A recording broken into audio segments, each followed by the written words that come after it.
बघा, एक मोटार बोट शांत पाण्यात 45 किलोमीटर प्रति तास वेगाने चालते. जर ती प्रवाहाच्या दिशेत अनुकूल जायला 80 किलोमीटर अंतरासाठी 1 तास 20 मिनिटं घेते, तर प्रवाहाविरुद्ध तेच अंतर कापण्यास तिला किती वेळ लागेल? बोट प्रवाह, प्रवाहाचा वेग या घटकावर आधारित हा प्रश्न सोडवायचा कसा सर? लेकरांनो, प्रश्नामध्ये बोटीचा शांत पाण्यातील वेग दर्शवला. गोष्टी लक्षात घ्या. बोटीचा शांत पाण्यातील वेग प्रश्नामध्ये दर्शवला 45 किलोमीटर प्रति तास. पुढं ही जी माहिती आहे, बोट प्रवाहाच्या दिशेत अनुकूल जायला 80 किलोमीटर अंतरासाठी 1 तास 20 मिनिटं घेते. दर्शवलेली माहिती बोटीचा प्रवाहाच्या दिशेने वेग काढण्यासाठी पर्याप्त आहे.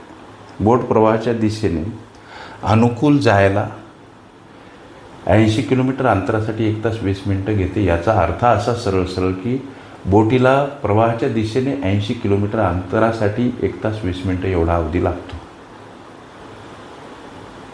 हा त्याचा समानार्थी. लक्ष द्या, त्या शब्दरचनेचा समानार्थी पर्याय. गोष्टी लक्षात घ्या.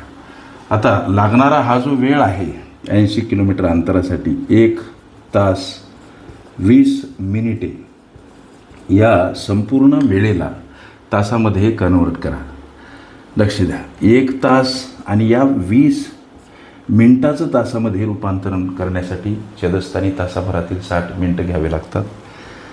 लक्ष द्या, 1 अधिक 20 1 20 20 3 60.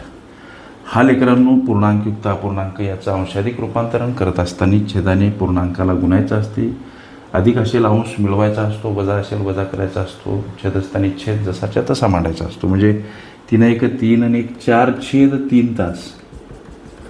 आता ही जी माहिती दर्शवली, बोट प्रवाहाच्या दिशेत अनुकूल जायला 80 किलोमीटर अंतरासाठी 1 तास 20 मिनिटं घेते. म्हणजे बोटीला प्रवाहाच्या दिशेने 80 किलोमीटर अंतरासाठी 1 तास 20 मिनिटं एवढा अवधी लागतो.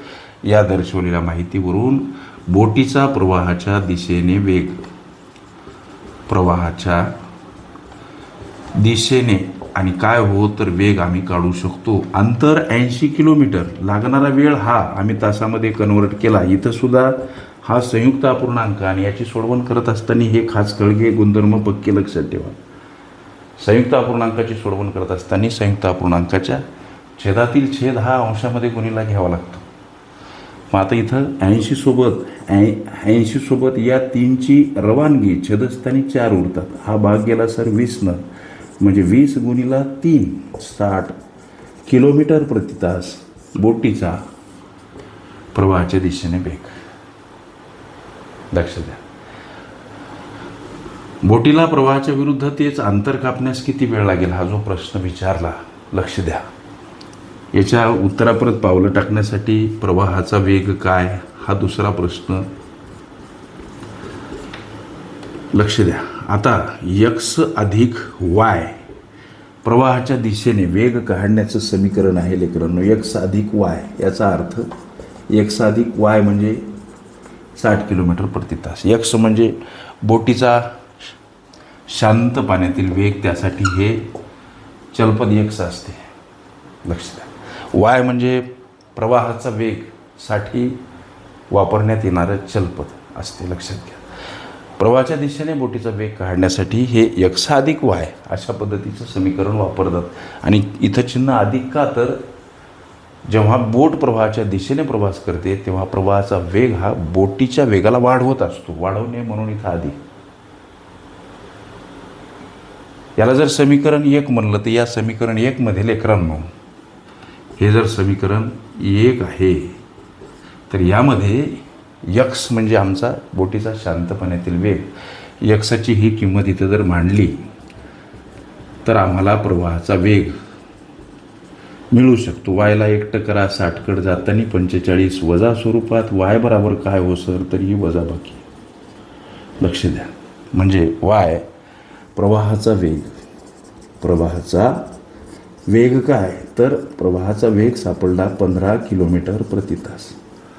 लक्ष द्या, प्रवाहाविरुद्ध तेच अंतर कापण्यास त्या बोटीला किती वेळ लागेल? आता प्रवाहाच्या विरुद्ध